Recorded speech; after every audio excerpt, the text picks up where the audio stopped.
श्री गणेशाय नमः। द्वितीयोऽध्याय। ओम मध्यम चरित्रस्य विष्णु ऋषिः महालक्ष्मीदेवता उष्णिक छंदः शाकंभरी शक्तिः दुर्गा बीजं वायुस्तत्वं यजुर्वेद स्वरूपं श्री महालक्ष्मी प्रीत्यर्थम मध्यम चरित्र जपे विनियोगः। ओम अक्षस्रक् परशुं गदेषु कुलिशं पद्मं धनुष्कुण्डिकां दण्डां शक्तिमसिं च चर्मजलजं घण्टां सुराभाजनं शूलां पाशसुदर्शने च दधतिं हस्तैः प्रसन्नाननां सेवे शैरिभमर्दिनीमिह महालक्ष्मीं सरोजस्थिताम्। ओम ह्रीं ऋषिरुवाच देवासुरमभुद्युद्धं पूर्णमब्धशतं पुरा महिषेऽसुराणामधिपे देवानां च पुरन्दरे तत्रासुरैर्महावीर्यै देवसैन्यं पराजितं जित्वा च सकलान् देवा निन्द्रो भून्महिषासुरः। ततः पराजिता देवाः पद्मयोनिं प्रजापतिं पुरस्कृत्य गतास्तत्र यत्रेष गरुडध्वजौ यथावृतं तयोस्तद्वन् महिषासुरचेष्टितं त्रिदशाः कथयामासुर्देवाभिभवविस्तरं सूर्येन्द्राग्न्यनीलेन्दूनां यमस्य वरुणस्य च अन्येषां चाधिकारांश स्वयमेवाधितिष्ठिति स्वर्गान्निराकृताः सर्वे देन देवगणा भुवि विचरन्ति यथा मर्त्या महिषेण दुरात्मना एतद्वः कथितं सर्व ममरारि विचेष्टितं शरणं वः प्रपन्नास्मो वदस्तस्य विचिन्त्यताम्। इत्थं निशम्य देवानां वचांसि मधुसूदनः चकार कोपं शम्भुश्च भ्रुकुटिकुटिलाननौ ततोति कोपपूर्णस्य चक्रिणो वदनात् ततः निश्चक्राम महत्तेजो ब्रह्मणः शङ्करस्य च अन्येषां चैव देवानां शक्रादीनां शरीरतः निर्गतं सुमहत्तेजस् तच्चैक्यं समगच्छत अतीव तेजसः कूटं ज्वलन्तमिव पर्वतं दद्रेषुस्ते सुरास्तत्र ज्वालाव्याप्तदिगन्तरम् अतुलं तत्र तत्तेजः सर्वदेवशरीरजम् एकस्थं तदभुन्नारि व्याप्तलोकत्रयं त्विषा यदबुच्छं भवं तेजस् तेना जायत तन्मुखं याम्येन च भवन् केशा बाहुवो विष्णु तेजसा सौम्येन स्तनयोर्युग्मं मध्यं चेन्द्रेण चाभवत्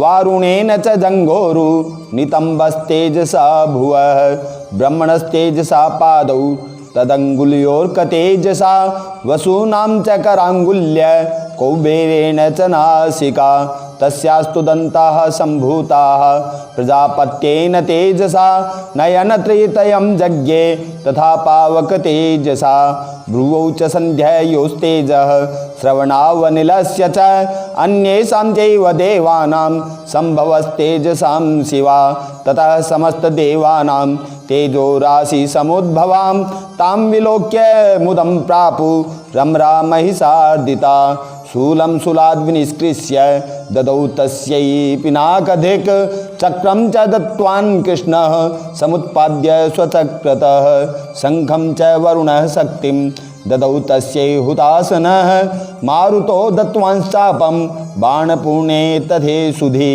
वज्रमिन्द्रः समुत्पाद्य कुलिशादमराधिपः ददौ तस्यै सहस्राक्षो घण्टामैरावताद्गजात् कालदण्डाद्यमौ दण्डं पाशं चाम्बुपतिर्ददौ प्रजापतिस्साक्षमालां ददौ ब्रह्मा कमण्डलुं समस्तरोमकूपेषु निजरस्मिन् दिवाकरः कालश्च दत्त्वान् खड्गं तस्याश्चर्म च निर्मलं क्षीरोदश्चामलं हार मजरे च तथाम्बरे चूडामणिं तथा दिव्यं कुण्डले कटकानि च अर्धचन्द्रं तथा शुभ्रं केयूरान् सर्वबाहुषु नूपुरौ विमलौ तद्वद् ग्रैवेयकमनुत्तमम् अंगुलीयकररत्नानि समस्ता स्वंगुलीषु च विश्वकर्मा ददौ तस्यै परशुं चाति निर्मलम् अस्त्राण्यनेकरूपाणि तथा भेद्यं च दंसनम् अम्लान पंकजां मालां शिरस्योरसि चापराम् अददज्जलधिस्तस्यै पंकजं चातिशोभनं हिमवान् वाहनं सिंहं रत्नानि विविधानि च ददाव शून्यं सुरया पानपात्रं धनाधिपः शेषश्च सर्वनागेशो महामणिविभूषितं नागहारं ददौ तस्यै धत्ते यः पृथिवीमिमाम् अन्यैरपि सुरैर्देवी भूषणैरायुधैस्तथा सम्मानिता ननादोचै साट्टाहासं मुहुर्मुहुः तस्यानादेन घोरेण कृष्ण मापूरितं नभ अमायताति महता प्रतिशब्दो महान् भूत् चक्षुभुः सकला लोकाः समुद्राश्च च कंपिरे चचाल वसुधा चेलुः सकलाश्च महीधराः जयेति देवाश्च मुदा तामूचु सिंहवाहिनीं तुष्टुवुर्मुनयश्चैनां भक्तिनम्रात्ममूर्तयः दृष्ट्वा समस्तं संक्षुब्धं ते लोक्यममरारय सन्नद्धाखिलसैन्यास्ते समुत्तस्थोरुदायुधाः आह किमेतदिति क्रोधा दाभस्य महिषासुरः अभ्यधावत तं शब्दमशेषैरसुरैर्वृतः सददर्श ततो देवीं व्याप्तलोकत्रयां त्विषा पादाक्रान्त्यानत भुवं किरीटोल्लिखिताम्बरां क्षोभिताशेषपातालां धनुर्जानिः स्वनेन तां दिशो भुजसहस्रेण समन्ताद्व्याप्य संस्थितां ततः प्रववृते युद्धं तया दिव्यासुरद्विषां शस्त्रास्त्रैः बहुधा मुक्तैः राधीपीतदिगन्तरं महिषासुरसेनानीश्चिक्षुराख्यो महासुरः युयुधे चामरश्चान्यैश्चतुरङ्गबलान्विताः रथानामयुतैः षड्भिः रुद्रग्राख्यो महासुरः अयुध्यतायुतानां च सहस्रेण महाहनोः पञ्चाशद्भिश्च न्यूतैः रसिलो महासुरः अयुतानां शतैः षड्भिर्बाष्कलो युयुधे रणे गजवाजे सहस्रोघैः रनेकैः परिवारितः वृतो रथानां कोट्या च युद्धे तस्मिन् युध्यत बिडालाख्यो युतानां च पञ्चाशद्भिरथायुतैः युयुधे संयुगे तत्र रथानां परिवारिताः अन्ये च तत्रायुतसो रथनागहयैर्विताः युयुधुः संयुगे देव्या सह तत्र महासुराः कोटिकोटिसहस्रैस्तु रथानां दन्तिनां तथा हयानां च वृतो युद्धे तत्राभुन्महिषासुरः तोमरैर्भिन्दिपालैश्च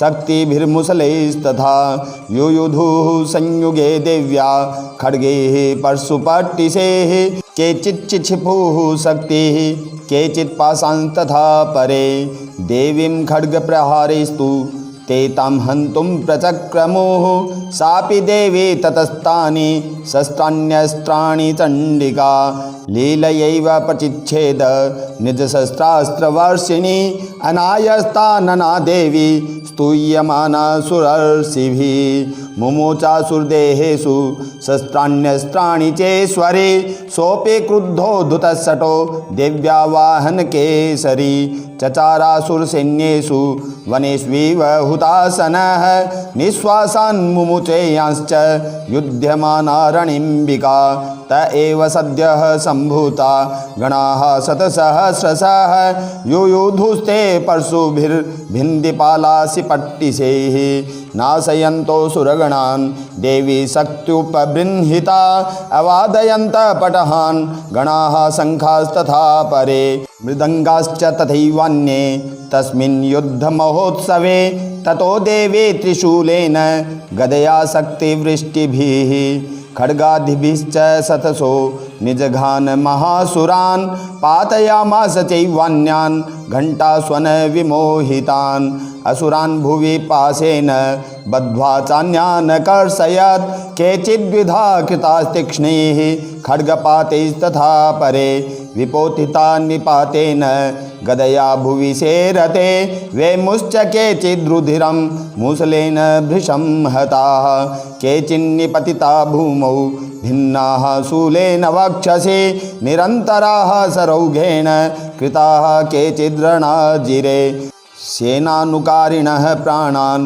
मुमुचुस्त्रिदशार्दनाः केषाञ्चिद्बाह्वश्छिन्नाश्छिन्नग्रीवास्तथा परे शिरांसि पेतुरन्येषा मन्ये मध्ये विदारिताः विच्छिन्नजङ्घास्त्वपरे पेतुरुर्व्यां महासुराः एकबह्वच्छिचर्णाः केचिद्देव्या द्विधा कृताः छिन्नेऽपि चान्ये शिरसि पतिता पुनरुत्थिताः कबन्धायुयुधुर्देव्या गृहीत परमायुधाः ननृतुश्च परे तत्र युद्धे तुर्यलयाश्रिताः कबन्धाश्छिन्नशिरसः खड्गशक्तिष्टिपाणयाः तिष्ठ तिष्ठेति भासन्तो देवी मन्ये महासुराः पातिते रथनागाश्वै रसुरैश्च वसुन्धरा अगम्या सा भवत्तत्र यत्राभूत्स महारणः शोणितौघा महानद्यः सद्यस्तत्र प्रशुश्रुवु मध्ये चासुरसैन्यस्य वारणासुरवाजिनां क्षणेन तन्महासैन्यमसुराणां तथाम्बिका निन्यक्षयं यथा वह्निस्तृणदारु महाचयं स च सिंहो महानाद मुत्सृजन्धुतकेशरः शरीरेभ्यो मरारीणा मसूनिव विचिन्वति दिव्यागणैश्च तैस्तत्र कृतं युद्धं महासुरैः यथेषां तुतुसुर्देवाः पुष्पवृष्टिमुचो दिवि ओम जगदम्बार्पणमस्तु। ओम मध्यम चरित्र के विष्णु ऋषि महालक्ष्मी देवता उष्णिक छंद शाकंभरी शक्ति दुर्गा बीज वायु तत्व और यजुर्वेद स्वरूप हैं। श्री महालक्ष्मी की प्रसन्नता के लिए मध्यम चरित्र के पाठ में इसका विनियोग है। मैं कमल के आसन पर बैठी हुई प्रसन्न मुख वाली महिषासुर मर्दिनी भगवती महालक्ष्मी का भजन करता हूँ, जो अपने हाथों में अक्षमाला, फरसा, गदा, बाण, वज्र, पद्म, धनुष, कुंडिका, दंड, शक्ति, खड्ग, ढाल, शंख, घंटा, मधुपात्र, शूल, पास और चक्र धारण करती हैं। ऋषि कहते हैं, पूर्व काल में देवताओं और असुरों में पूरे 100 वर्षों तक घोर संग्राम हुआ था। उसमें असुरों का स्वामी महिषासुर था और देवताओं के नायक इंद्र थे। उस युद्ध में देवताओं की सेना महाबली असुरों से परास्त हो गई। संपूर्ण देवताओं को जीतकर महिषासुर इंद्र बन बैठा। तब पराजित देवता प्रजापति ब्रह्मा जी को आगे करके उस स्थान पर गए जहां भगवान शंकर और विष्णु विराजमान थे।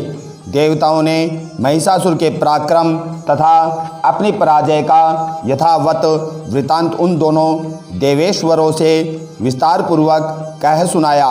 वे बोले, भगवान महिषासुर सूर्य, इंद्र, अग्नि, वायु, चंद्रमा, यम, वरुण तथा अन्य देवताओं के भी अधिकार छीनकर स्वयं ही सबका अधिष्ठाता बन बैठा है।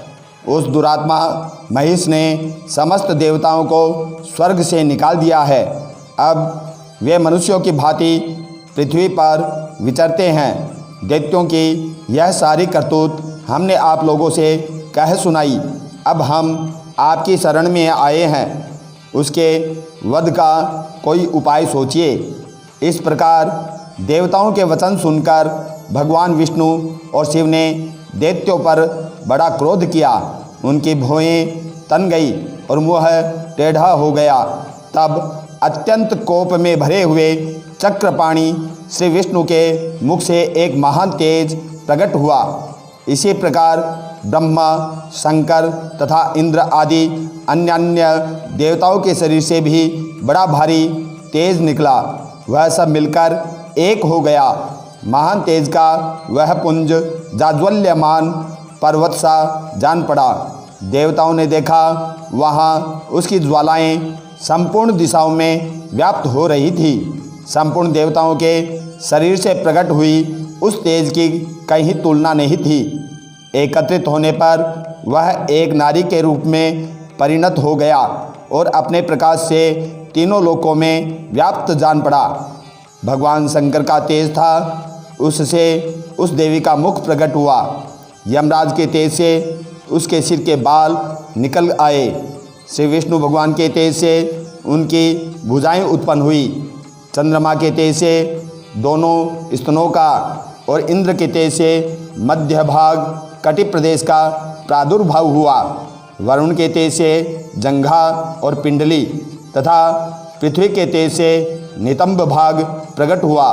ब्रह्मा के तेज से दोनों चरण और सूर्य के तेज से उसकी अंगुलियां हुई। वसु के तेज से हाथों की अंगुलियां और कुबेर के तेज से नासिका प्रकट हुई। उस देवी के दांत प्रजापति के तेज से और तीनों नेत्र अग्नि के तेज से प्रकट हुए थे। उसकी भुएं संध्या के और कान वायु के तेज से उत्पन्न हुए थे। इसी प्रकार अन्यान्य देवताओं के तेज से भी उस कल्याणमयी देवी का आविर्भाव हुआ। तदंतर समस्त देवताओं के तेज पुंज से प्रकट हुई देवी को देखकर महिषासुर के सताए हुए देवता बहुत प्रसन्न हुए। पिनाकधारी भगवान शंकर ने अपने शूल से एक शूल निकालकर उन्हें दिया। फिर भगवान विष्णु ने भी अपने चक्र से चक्र उत्पन्न करके भगवती को अर्पण किया। वरुण ने भी शंख भेंट किया।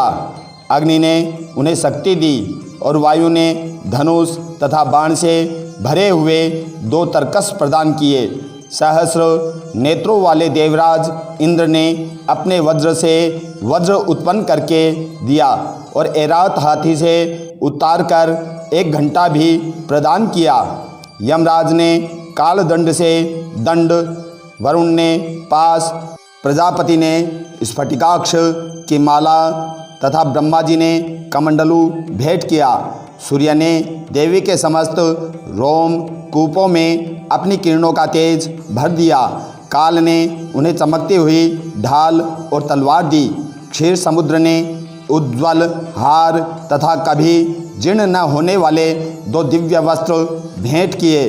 साथ ही उन्होंने दिव्य चूड़ामणि, 2 कुंडल, कड़े, उज्ज्वल अर्धचंद्र, सब बाहुओं के लिए केयूर, दोनों चरणों के लिए निर्मल नूपुर, गले की सुंदर हंसली और सब अंगुलियों में पहनने के लिए रत्नों की बनी अंगूठियां भी दी। विश्वकर्मा ने उन्हें अत्यंत निर्मल फरसा भेंट किया। साथ ही अनेक प्रकार के अस्त्र और अभेद्य कवच दिए। इसके सिवा मस्तक और वक्ष स्थल पर धारण करने के लिए कभी न कुम्भलाने वाले कमलों की मालाएं दी। जलधि ने उन्हें सुंदर कमल का फूल भेंट किया। हिमालय ने सवारी के लिए सिंह तथा भांति भांति के रत्न समर्पित किए। धनाध्यक्ष कुबेर ने मधु से भरा पान पात्र दिया तथा संपूर्ण नागों के राजा शेष ने, जो इस पृथ्वी को धारण करते हैं, उन्हें बहुमूल्य मणियों से विभूषित नागहार भेंट किया। इसी प्रकार अन्य देवताओं ने भी आभूषण और अस्त्र शस्त्र देकर देवी का सम्मान किया। तत्पश्चात उन्होंने बारंबार अट्टहासपूर्वक उच्च स्वर से गर्जना की। उनके भयंकर नाद से संपूर्ण आकाश गूंज उठा। देवी का वह अत्यंत उच्च स्वर से किया हुआ सिंहनाद कहीं समा न सका। आकाश उसके सामने लघु प्रतीत होने लगा। उससे बड़े जोर की प्रतिध्वनि हुई, जिससे संपूर्ण विश्व में हलचल मच गई और समुद्र कांप उठे। पृथ्वी डोलने लगी और समस्त पर्वत हिलने लगे। उस समय देवताओं ने अत्यंत प्रसन्नता के साथ सिंहवाहिनी भवानी से कहा, देवी तुम्हारी जय हो। साथ ही महर्षियों ने भक्ति भाव से विनम्र होकर उनका स्तवन किया। संपूर्ण त्रिलोकी को क्षोभग्रस्त देख दैत्यगण अपनी समस्त सेना को कवच आदि से सुसज्जित कर दिया। हाथों में हथियार ले सहसा उठकर खड़े हो गए। उस समय महिषासुर ने बड़े क्रोध में आकर कहा, आहा, यह क्या हो रहा है। फिर वह संपूर्ण असुरों से घिरकर उस सिंहनाद की ओर लक्ष्य करके दौड़ा और आगे पहुंचकर उसने देवी को देखा, जो अपनी प्रभा से तीनों लोकों को प्रकाशित कर रही थी। उनके चरणों के भार से पृथ्वी दबी जा रही थी। माथे के मुकुट से आकाश में रेखा सी खींच रही थी तथा वे अपने धनुष की टंकार से सातों पातालों को क्षुब्ध किए देती थी। देवी अपनी हजारों भुजाओं से संपूर्ण दिशाओं को आच्छादित करके खड़ी थी। तदंतर उनके साथ दैत्यों का युद्ध छिड़ गया। नाना प्रकार के अस्त्र शस्त्रों के प्रहार से संपूर्ण दिशाएं उद्भासित होने लगी। चक्षुर नामक महान असुर महिषासुर का सेना नायक था। वह देवी के साथ युद्ध करने लगा। अन्य दैत्यों की चतुरंगिणी सेना साथ लेकर चामर भी लड़ने लगा। 60,000 रथियों के साथ आकर उदग्र नामक महादैत्य ने लोहा लिया। 1 करोड़ रथियों का साथ लेकर महाहनु नामक दैत्य युद्ध करने लगा, जिसके रोए तलवार के समान तीखे थे। वह असिलोमा नामक महादैत्य 5 करोड़ रथी सैनिकों सहित युद्ध में आ डटा। 60 लाख रथियों से घिरा हुआ बाष्कल नामक दैत्य भी उस युद्ध भूमि में लड़ने लगा। परिवारित नामक राक्षस हाथी सवार और घुड़सवारों के अनेक दलों तथा 1 करोड़ रथियों की सेना लेकर युद्ध करने लगा। बिडाल नामक दैत्य 5 अरब रथियों से घिरकर लोहा लेने लगा। इसके अतिरिक्त और भी हजारों महादैत्य रथ, हाथी और घोड़ों की सेना साथ लेकर महादेवी के साथ युद्ध करने लगा। स्वयं महिषासुर उस रणभूमि में कोटि कोटि सहस्र रथ, हाथी और घोड़ों की सेना से घिरा हुआ खड़ा था। वे दैत्य देवी के साथ तोमर, भिंदीपाल, शक्ति, मूसल, खड्ग, परशु और पट्टिस आदि अस्त्र शस्त्रों का प्रहार करते हुए युद्ध कर रहे थे। कुछ दैत्यों ने उन पर शक्ति का प्रहार किया, कुछ लोगों ने पास फेंके तथा कुछ दूसरे दैत्यों ने खड्ग प्रहार करके देवी को मार डालने का उद्योग किया। देवी ने भी क्रोध में भरकर खेल खेल में ही अपने अस्त्र शस्त्रों की वर्षा करके दैत्यों के वे समस्त अस्त्र शस्त्र काट डाले। उनके मुख पर परिश्रम तथा थकावट का रंच मात्र भी चिन्ह नहीं था। देवता और ऋषि उनकी स्तुति करते थे। वे भगवती परमेश्वरी दैत्यों के शरीर पर अस्त्र शस्त्रों की वर्षा करती रही। देवी का वाहन सिंह भी क्रोध में भरकर गर्दन के बालों को हिलाता हुआ असुरों की सेना में इस प्रकार विचरने लगा, मानो वनों में दावानल फैल रहा हो। रणभूमि में दैत्यों के साथ युद्ध करती हुई अंबिका देवी ने जितने निश्वास छोड़े, वे सभी तत्काल सैकड़ों हजारों गणों के रूप में प्रकट हो गए और परशु, भिंदीपाल, खड्ग तथा पट्टिस आदि अस्त्रों द्वारा असुरों का सामना करने लगे। देवी की शक्ति से बढ़े हुए वे गण असुरों का नाश करते हुए नगाड़ा और शंख आदि बाजे बजाने लगे। उस संग्राम महोत्सव में कितने ही गण मृदंग बजा रहे थे। तदंतर देवी ने त्रिशूल से, गदा से, शक्ति की वर्षा से और खड्ग आदि से सैकड़ों महादैत्यों का संहार कर डाला। कितनों को घंटे के भयंकर नाद से मूर्छित करके मार गिराया।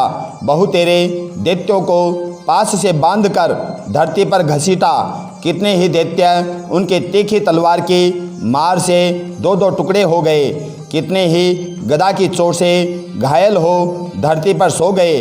कितने ही मूसल की मार से अत्यंत आहत होकर रक्त वमन करने लगे।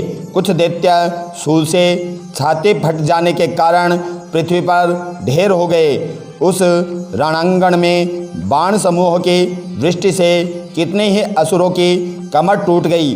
बाज की तरह झपटने वाले देव पीड़क दैत्यगण अपने प्राणों से हाथ धोने लगे। किन्हीं की बाहें छिन्न भिन्न हो गई, कितनों की गर्दनें कट गई, कितने ही दैत्यों के मस्तक कट कट कर गिरने लगे। कुछ लोगों के शरीर मध्य भाग में ही विदीर्ण हो गए।